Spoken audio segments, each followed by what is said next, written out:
porque são 6 agora os classificados, porque se fossem 4 classificados, como era até a última Copa, o Brasil teria que jogar repescagem. Imaginaram isso? Que vergonha. Não dá para jogar a 4.150 metros. É um crime. Ancelotti, tô aqui em frente, porque esse jogo eu esperei até que fosse pior o resultado. Chatíssimo, jogo? Chatíssimo. Um jogo que passou a sensação de que nem devia ter acontecido, né? O Neymar não tá no meio, o Neymar tá no ataque. Bom, aí eu acho que fica ruim pro Neymar, hein? Porque Rafinha de um lado, Vinícius Júnior de outro. Se a gente jogar com centroavante, onde tem lugar pro Neymar? Rafinha de um lado, que eu acho que hoje são jogadores melhores que o Neymar. Galvão e Rizek reagem à primeira derrota de Ancelotti na seleção brasileira contra a Bolívia. E olha, o Galvão Bueno não segurou a língua e soltou o verbo. Enquanto isso, Rizek fez uma análise sobre a situação atual de Neymar na equipe. Se liga aí no que eles falaram. Mas olha, todos nós torcemos sempre para a seleção brasileira. Mas era esperado o que aconteceu.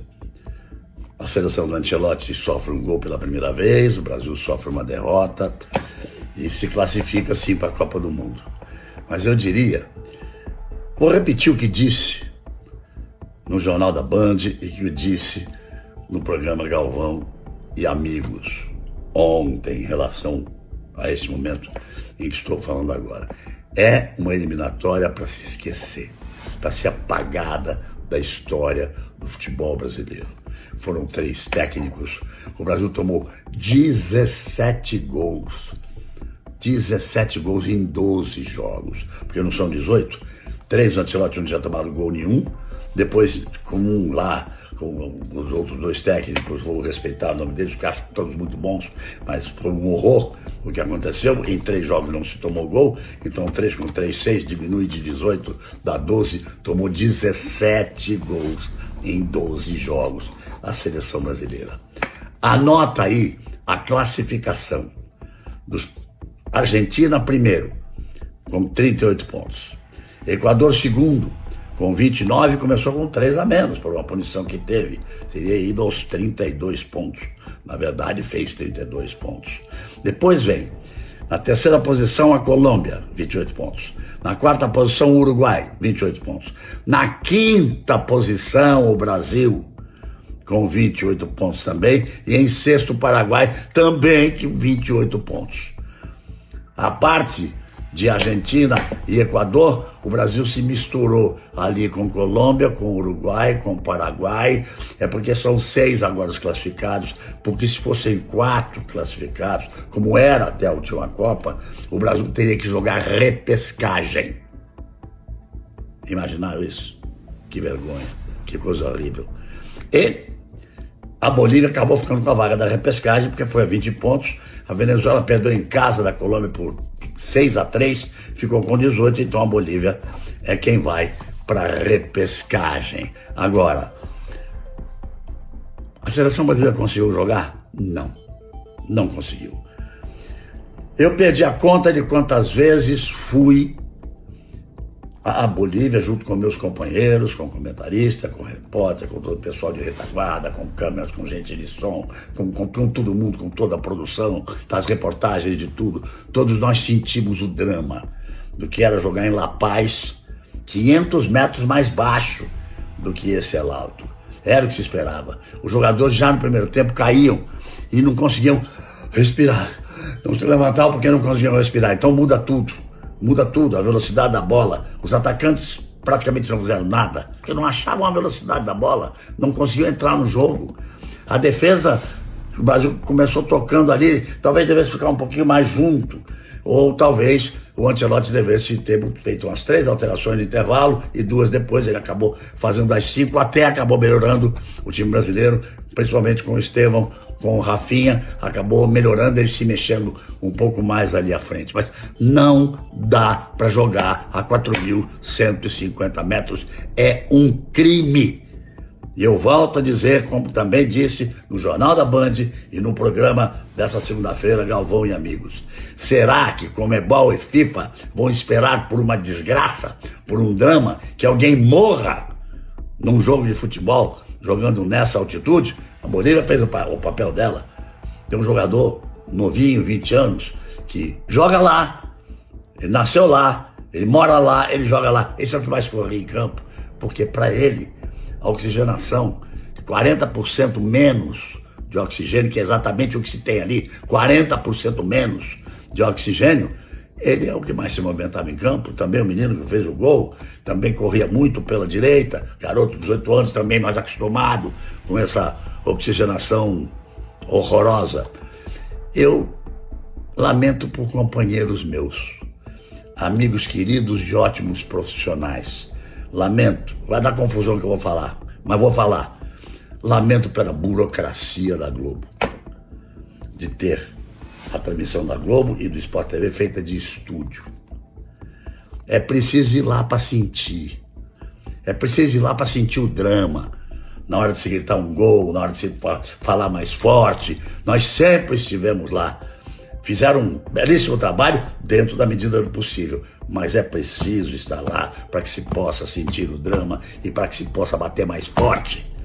E todo mundo deveria bater mais forte. Alô, FIFA, é um crime jogar nessa altitude. A Bolívia, parabéns a eles, aproveitaram a oportunidade.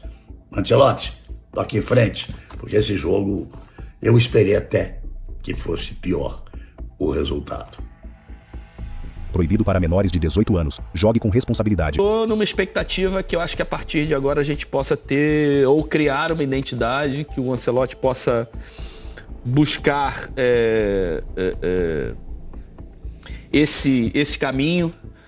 Os testes eu acho que ficaram para trás. Eu acho que a partir de agora ele vai convocar aqueles que ele acha que tem convicção, que tem condições de ir para a Copa. Lógico, algum ajuste aqui ou ali, algumas incertezas. E eu acho que para mim a maior incerteza é a questão do meio-campo. A gente tem grandes atacantes, uma variedade enorme de atacantes, de altíssimo gabarito. A gente tem bons zagueiros também de altíssimo gabarito. E para mim a gente tem problemas no meio-campo e nas laterais. Por mais que o Douglas tenha feito um bom jogo contra o Chile, a gente tem o Wesley e Vitinho e o Wanderson também, mas a gente não tem, né? Eu acho até que a solução pode ser o Militão por ali, mas para mim a grande preocupação é o meio-campo, sem dúvida nenhuma. Não sei se eu tô puxando sardinha por ter sido um meio-campista. Concordo. Que aliás foi o problema contra a Croácia para mim. Sim, foi o problema contra a Argentina nos 4-1. Ganha esse jogo e perde esse jogo no meio-campo. E a gente não conseguiu encontrar nesse último ciclo alguém que tome conta desse setor. A gente não tem um Valverde, um De Jong, um Vitinha, um Toni Kroos, que já se apresentou, um Modric, um Rodri, esses caras que dominam o setor e ditam o ritmo de jogo. É para acelerar, acelera, para cadenciar, cadencia, da Argentina, cara. Busca-se as melhores soluções em espaços reduzidos. A gente não tem esse jogador. E ninguém vai me convencer de que é o Neymar. Mas o Neymar o Neymar não, hoje não se encaixa nesse setor. Ele pode ser, e acredito que ele vai ser jogador convocado para fazer uma função mais de atacante. Que aí você pode e deve encontrar soluções para que ele não tenha uma recomposição tão intensa, você descanse ele nos momentos de pressão do adversário, ou nos momentos sem bola, mas acredito que a gente não conseguiu encontrar esse tipo de jogador. Temos bons jogadores, muito bons jogadores, mas o jogador de excelência para dominar o meio-campo a gente não tem e não encontrou. O Neymar não tá no meio, o Neymar tá no ataque. Bom, aí eu acho que fica ruim pro Neymar, hein? Porque Rafinha de um lado, Vinícius Júnior de outro. Se a gente jogar com centroavante, onde tem lugar pro Neymar? Rafinha de um lado, que eu acho que hoje são jogadores melhores que o Neymar para jogar pelos lados. Vini, Rafinha, e se tiver um centroavante, qual seria, se não for no meio-campo, um espaço pro Neymar? Bom, vamos pro jogo de ontem? Chatíssimo. Teve jogo? Chatíssimo. Um jogo que passou a sensação de que nem devia ter acontecido, né? Luta pela sobrevivência. Né? Vambora, né? Vamos ao que podemos chamar de despedida do Brasil das eliminatórias. Muito pouco a se analisar aqui, né? Não tem, né? Na verdade não tem nada a se analisar, né? Seria até cruel já foi cruel os caras jogarem nessa altitude, né? Aí a gente ainda analisar, É muita crueldade. Assim, Ali sabe, o que Roger? dá pra entender? O Alisson vai bem, né? Porque é Achei sempre que os uma dois zagueiros dificuldade. fizeram um jogo seguro também, porque não é fácil cortar muita bola. Assim. O Fabrício sofreu menos do que o Alexandre. Exatamente, O o Alexandre Alex estava do sofreu lado demais, cara. esquerdo e sofreu com o Miguelito. E sofreu com a fisicamente altitude. também, né? Ele Sofreu um pouquinho mais. Os 4 jogadores de mais sprint foram substituídos, não dá. né? Os 3 atacantes e o Vitinho, né? São jogadores que precisam... Essa bola que o Andrei perdeu aí, ó, na jogada do Miguelito, claramente, né? Ele dá um tapa para frente, ele vem procurando uma opção de passe. Quando ele olha, a bola já tá fora dele. Não sei se você reparou, Roger, você estava na transmissão da Globo, né? Sim. No primeiro lance na tabela que o Caio Henrique deu no Samuel Lino, o Samuel ele deu já um pique, ele já voltou, voltou sim. afogado. Eu No falei, ó, primeiro já afogou. lance. Ele travou no primeiro, né? O Luiz Henrique também. Também sentiu. Não conseguiu estar Bastante, forte nessa bola aí. É difícil. Pra E mim, aí, esse pra mim lance aí eu é acho, um- pra mim nada. Foi mas é um lance bobo, né? O Bruno não podia deixar aquele pé ali depois. Agora eu Ah, achei ele muito, dividiu muito e aí interessante o que o Bruno falou pro Brizola depois do jogo, no fim do jogo, eu vi no troca de passe, ele falando que o árbitro falou pro jogador, ó, se você fizer isso de novo, eu vou te dar amarelo, o jogador ele boliviano. entendeu que ali foi uma, Que uma simulação, simulação, é. óbvio. E aí E depois ele ele tava vai no VAR. mas ele tava em cima do lance, né? Se não fosse nessa bola parada, a gente também não tomava gol não, né? Porque a Bolívia É muito ruim, né? Eu trabalhei no jogo Bolívia e muito Uruguai, nesse Nem- mesmo cenário. Foi isso, foi 0-0 o jogo. Não teve um pênalti que caiu do céu pra Bolívia contra o Uruguai como caiu ontem. Aliás, estou muito curioso para ver como será essa repescagem numa Copa de 48 seleções. Quais serão as seleções a disputarem essa repescagem, assim? Se o padrão for o nível da Bolívia, vai ser um torneio... essa é a grande defesa do jogo, né? Vai, de doer, né? Aliás, é uma defesaça, né? Defesaça. Dadas as circunstâncias. E Defesaça. esse jogador aí que fez o cabeceio, um segundo antes, ele salva um gol. Uma falta, uma né? falta É. do Miguelito ali, que foi uma pancada. E pega na cabeça dele. Agora, Rizek, duas coisas que eu queria falar, assim. Eu acho que a Bolívia tem direito de jogar lá, tá? Eu já Também fui muito acho. contra a altitude. Acho que não tem a questão da isonomia, não tem, mas não, vai fazer o quê? O povo boliviano não pode ser punido por viver num país com altitude, com cidades com altitude. Agora, o comportamento do torcedor boliviano ontem foi deplorável, da Federação Boliviana. Concordo. Com tudo que fizeram, transformaram o jogo numa pelada de fim de semana, arremessaram bola, esconderam bola, esvaziaram bola.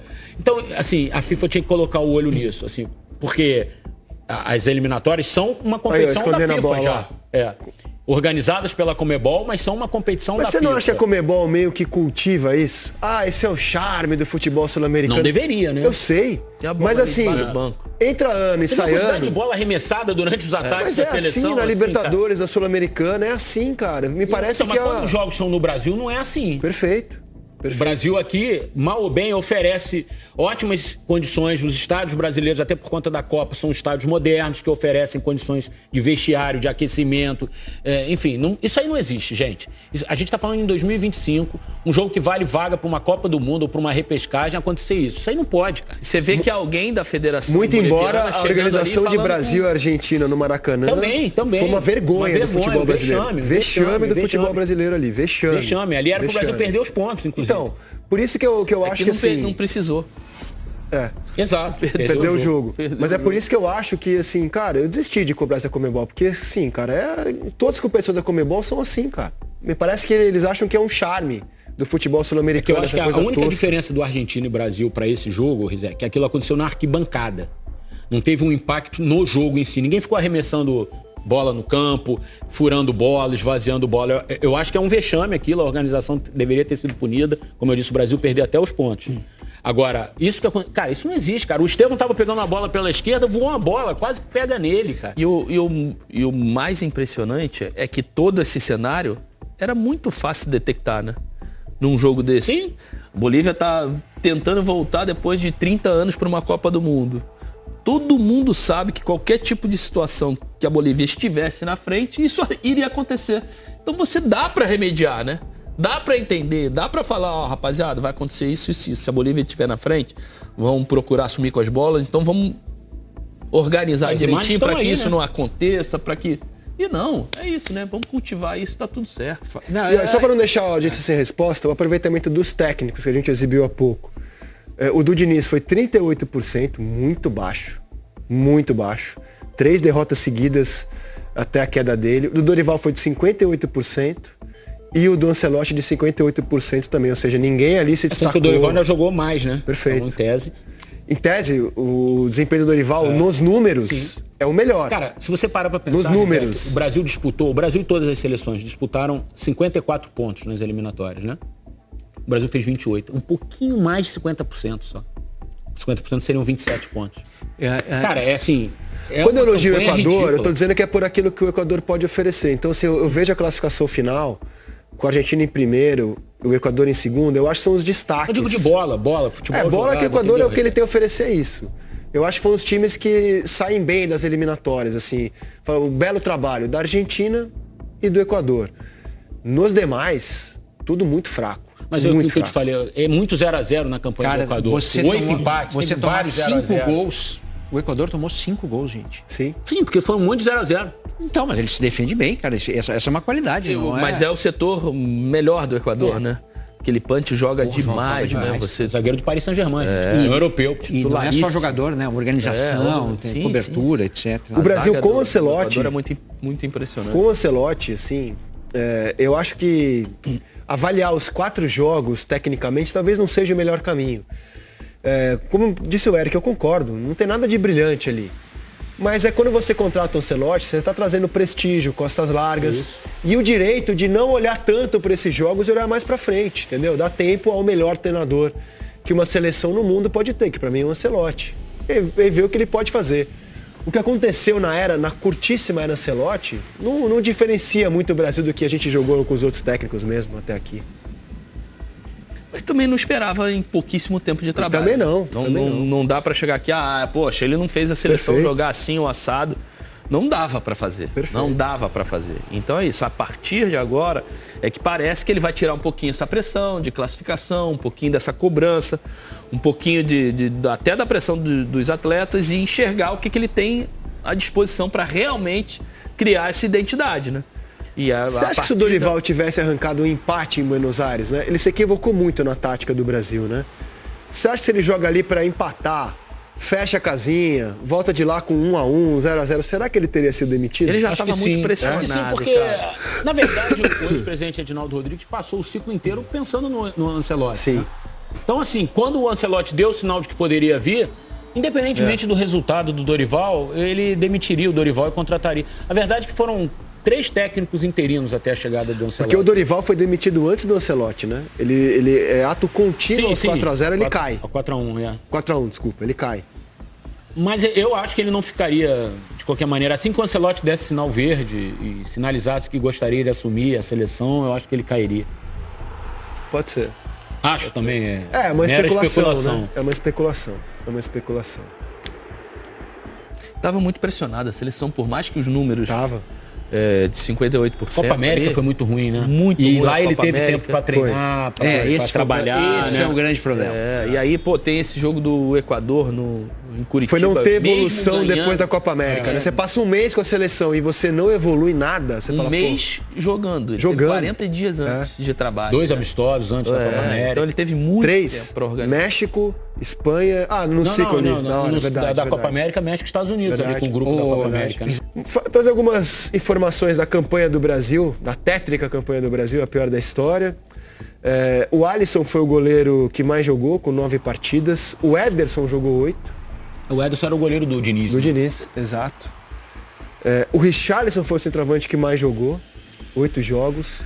Marquinhos foi quem mais jogou, participou de todas as partidas o Marquinhos, cara. Todas. O Rafinha é o artilheiro, com só 5 gols, o artilheiro do Brasil. E o Neymar, que jogou pouco, hein? Foi quem deu mais assistência. Com 3 em 4. O Neymar só jogou 4 Vê partidas, que a cara. campanha do Brasil é tão ruim que o Miguelito da Bolívia tem mais gols que o artilheiro do Brasil, que é o Rafinha. Exatamente. Inclusive, a gente vai trazer a lista de artilheiros, que eu acho que diz muito sobre a nossa falta de um camisa 9, né? Olha como os gols foram distribuídos. O Rafinha marcou 5 gols em 13 jogos, média de 0,38. O Rodrigo é o segundo artilheiro, com 3 gols, média de 0,25 em 12 jogos.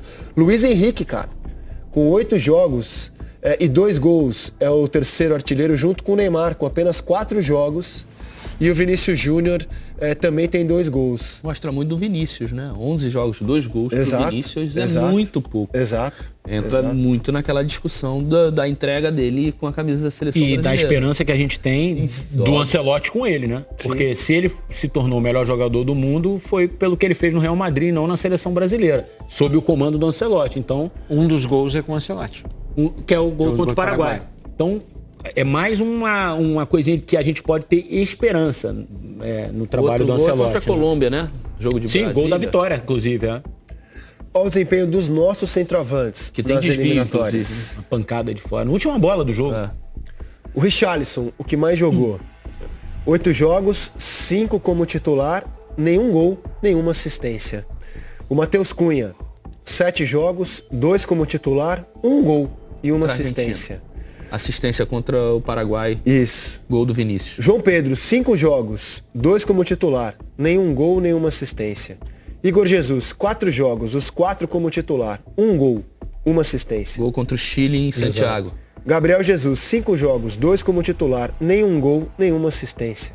Caio Jorge, poucos minutos contra o Chile, nenhum gol, nenhuma assistência. Hendrick, 6 jogos, 1 como titular, nenhum gol, nenhuma assistência. Todos Centroavantes. esses aí que eu acho que a gente conseguiu ver uma melhor atuação foi do Igor.